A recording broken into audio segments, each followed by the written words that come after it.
And I will work to pass the first ever federal ban on price gouging on food. Okay, you know, if they were price gouging, wouldn't the profit margin be 30% instead of 1.2%? I mean, this whole thing is absurd. The Washington Post directly cited communism about this in its story, saying it's hard to exaggerate how bad this is, that it's going to lead to shortages, black markets, and hoarding. Let's bring in for his reaction former chair of the Council of Economic Advisors, Kevin Hassett. Kevin, always wonderful to see you, sir. When you saw this plan, what was your reaction?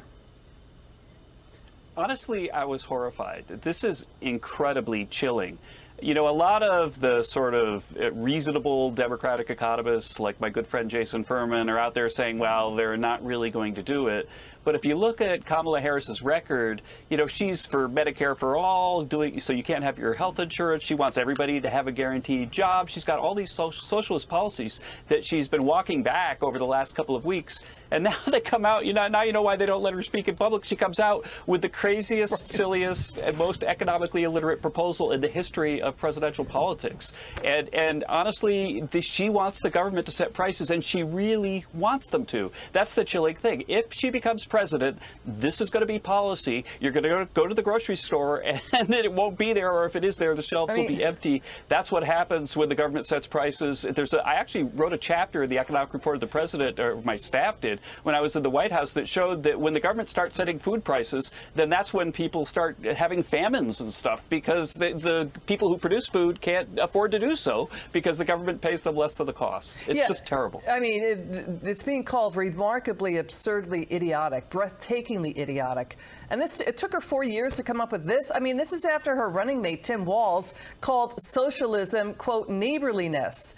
You know, she's copying Senator Elizabeth Warren, Bernie Sanders. Kevin, the irony today is grocery giant Kroger just promised to cut prices by $1 billion after its merger with Albertsons. So let me back up. Let's watch Catherine Rampell of the Washington Post on this and watch this. It's not going to be markets. It's not going to be supply and demand that's determining how much your grocery store charges you for milk or for eggs. It's going to be some bureaucrat in D.C., which seems like totally unworkable, first of all, for the FTC to be deciding like how much Kroger charges for eggs in Michigan.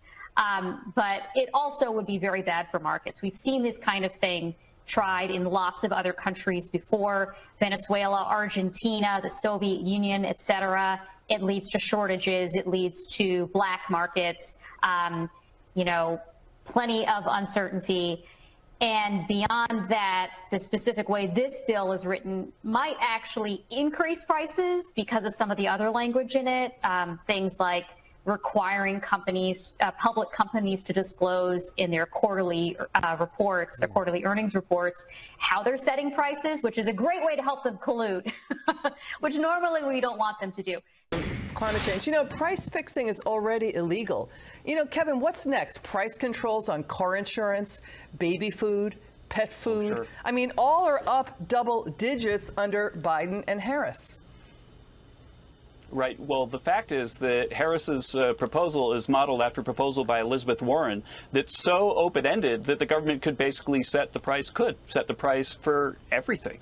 And so if you think that this is just, something that's going to take the far left people and make sure that they're ready to vote for her, no, this is a serious proposal. In fact, while she's out there talking about this price gouging, she's also bragging about the price setting that the government has done in the prescription drug space. And my colleague Thomas Phillipson wrote an article in the Wall Street Journal a few days ago that showed that because of the price fixing of the Biden-Harris administration, then millions of seniors are going to lose their drug benefits. You could go through that article and see about how that works. But she's bragging about having fixed other prices, and she's, copying a bill that wants to fix every price. Well, she wasn't picked by Democrat primary voters, so this is what the party is stuck with: absolute abject stupidity. Kevin, if you could please just stay with us for just a bit more. We got to get to this story.